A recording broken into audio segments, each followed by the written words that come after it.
जिला हालचाल आज रही देवगढ़ जिला तथ्य देइछन्ति आम देवगढ़ संवाददाता सुजाता साहू एवं उपस्थापन मु नीना साहू। देवगढ़ जिले में राजाराजुड़ा अमलू बामंडा गणजातर प्रशासनिक और विचार व्यवस्था परिचालना हेउथिबा पुराणा कोठारे देवगढ़ एक जिल्लार मान्यता पाइबा परे एठारे जिल्लापालଙ୍କ कार्यालय और विचार विभागीय अदालत रहिथिला।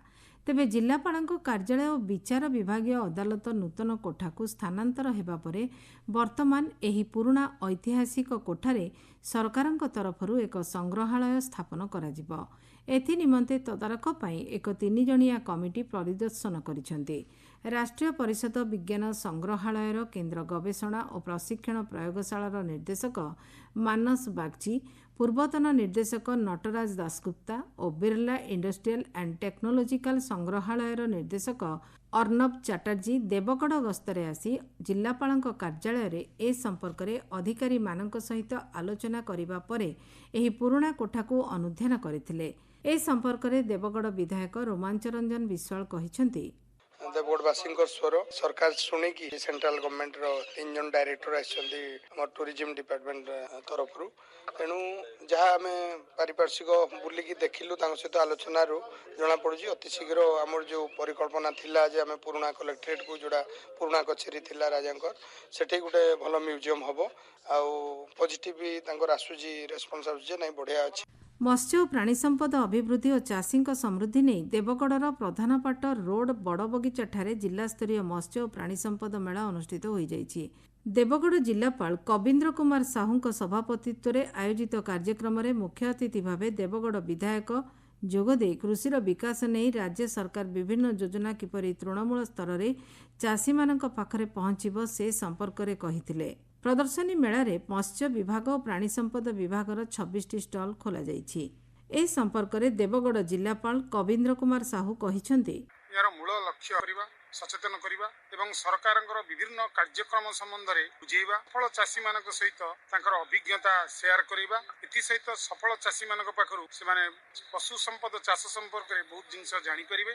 मुख्यमंत्री मोहन चरण माझी आभासी माध्यम विकसित गाँ विकसित ओडिशा अभियान कार्यक्रम शुभारंभ करिसेंति। एही परिप्रेक्षी में देवगढ़ जिला तिलेबणी ब्लॉक सदर महकुमा विकसित गाँ विकसित ओडिशा अभियान कार्यक्रम अनुष्ठित हो जाइछि। कार्यक्रम में मुख्य अतिथि भाव जिलापाल कविन्द्र कुमार साहू जोग देइथिले। जिले में विकसित गाँ विकसित ओडिशा कार्यक्रम माध्यम कार्यकारी हेबाकु थिबा योजना संपर्क में जिलापाल कहिसेंति विकसित गाँ विकसित ओडिशा ये कार्यक्रम नूतन सरकार ग्रामांचल उन्नति हाथ को नहीं प्रारंभिक स्तर में 1000 कोटी टंकार वार्षिक बजेट अच्छी एवं यह बढ़ी पारे बोली मुख्यमंत्री सूचना देइछंती। तो आम जिला अन्यून 10 कोटी रु 11 कोटी अर्थ ए बाबद पाइब। विशेषकर तिलेबणी ब्लॉक अन्य ब्लॉक टू 10% टू 15% अधिक पैसा पाइब। तो या आखि आगे रखी आम जिलार रास्ता घाट एवं अन्य पाठागार तथा कलभट इत्यादि कार्यक्रम हाथ को नवा पंचायत स्तर को निर्देश दिया जाइछि। ग्राम पंचायत रे बैठक हब एवं तापर पंचायत समिति रे बैठक होई प्रायोरिटाइजेशन करिवो से लिस्ट आसिला परे जिलापाल ताको अप्रूव करी राज्य को पठेइबो। देवगढ़ महाविद्यालय विजु पट्टनायक प्रेक्षालय ठारे निर्माण श्रमिक कल्याण योजना सहायता बंटन शिविर अनुष्ठित हो जाइछि।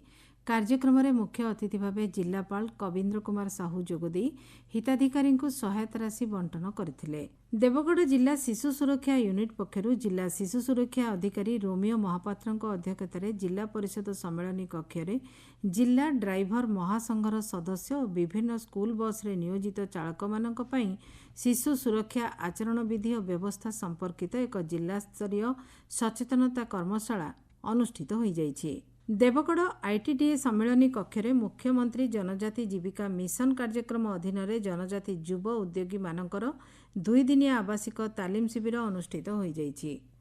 जिला हालचाल आज एतिकी। आसंता काली जिला हालचाल रे सुनिबे ढेंकानाल जिला संपर्क रे।